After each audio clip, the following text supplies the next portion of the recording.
Hello friends, आज का ये वीडियो ऐसे सेल ऑर्गेनेल्स के बारे में है जो ओनली प्लांट सेल में होता है। बट इसकी इंपॉर्टेंस प्लांट्स और एनिमल्स दोनों के लिए इक्वल है। इनकी प्रेजेंट के कारण ही प्लांट्स अर्थ सरफेस पे प्रोड्यूसर्स माने जाते हैं। ये प्लांट के ओनली ग्रीन पार्ट में ही नहीं बल्कि कलरफुल लीव्स, फ्लावर, स्टेम में भी होते हैं। ये बहुत छोटे होते हैं, इसलिए इन्हें ओनली माइक्रोस्कोप से ही देखा जा सकता है। प्लांट किंगडम में ये एल्गी से लेके एंजियोस्पर्म तक सभी में प्रेजेंट होते हैं। इन्हें kitchen of the plant cell भी कहते हैं और इनका कॉमन नेम है प्लास्टिड्स। प्लास्टिड्स के अंदर डिफरेंट कलर शो करने वाले पिगमेंट्स होते हैं, जैसे ग्रीन के लिए क्लोरोप्लास्ट, कलरफुल पार्ट्स के लिए क्रोमोप्लास्ट और कलरलेस पिगमेंट्स के लिए ल्यूकोप्लास्ट होते हैं। बट इनमें मेन फंक्शन क्लोरोप्लास्ट का है, जिसमें क्लोरोफिल ए और बी प्रेजेंट होते हैं। ये प्लांट्स के ग्रीन पार्ट में प्रेजेंट होते हैं, जैसे लीव्स और हर्ब्स के स्टेम्स में।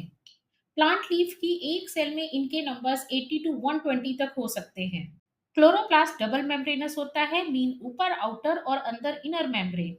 दोनों आउटर और इनर लेयर के बीच की जगह को इंटर मेम्ब्रेन स्पेस कहते हैं।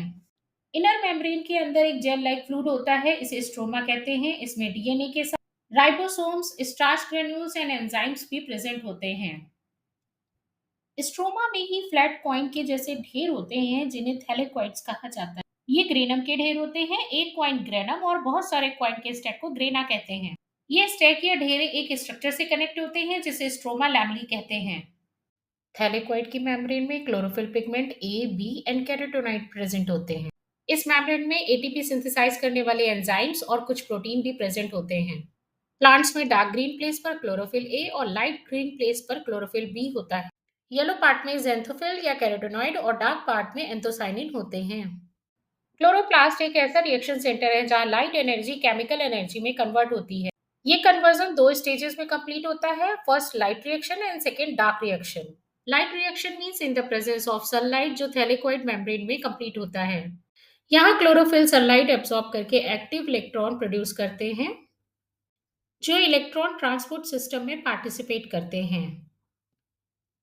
ये high energy electron water splitting भी करते हैं,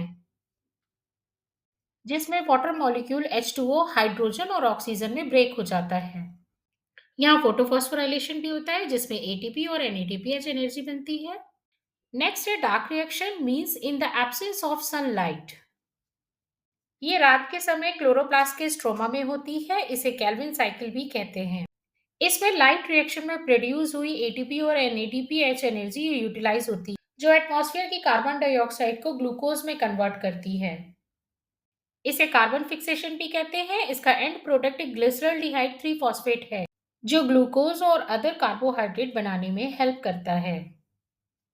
तो ये थी समरी की प्लांट सनलाइट की प्रेजेंस और एब्सेंस में अपना फूड कैसे बनाते हैं। फोटोसिंथेसिस के साथ क्लोरोप्लास्ट स्टार्च और लिपिड का भी स्टोरेज करता है। इसके स्ट्रोमा में टेम्परेरी स्टार्च ग्रेन्यूल्स स्टोर होते हैं। क्लोरोप्लास्ट में भी माइक्रोकॉन्ड्रिया की तरह सेल्फ डीएनए होता है, जो प्रोटीन प्रोड्यूस करता है और अपनी डॉटर बॉडीज बना सकता है। इस तरह से जितने ज्यादा क्लोरोप्लास्ट होंगे, फोटोसिंथेसिस रिएक्शन भी ज्यादा होगी और ग्लूकोज भी उतना ही ज्यादा प्रोड्यूस होगा। तो प्लांट्स को अपना फूड प्रिपेयर करने के लिए कुछ ही इंग्रेडिएंट्स की जरूरत होती है, जिसमें कार्बन डाइऑक्साइड, वाटर, सनलाइट और क्लोरोप्लास्ट इंपॉर्टेंट है। इसीलिए प्लांट्स को ऑटोट्रॉफ्स कहते हैं, यानी कि जो अपना खाना खुद बनाते हैं। और ये हमारे प्रोड्यूसर्स भी हैं, क्योंकि हम कंज्यूमर्स इन्हीं पे डिपेंड करते हैं। होप ये वीडियो आपके लिए यूजफुल होगा। Thank you so much for watching this video. Video अच्छा लगा हो तो please share, subscribe and like करें। Thank you so much.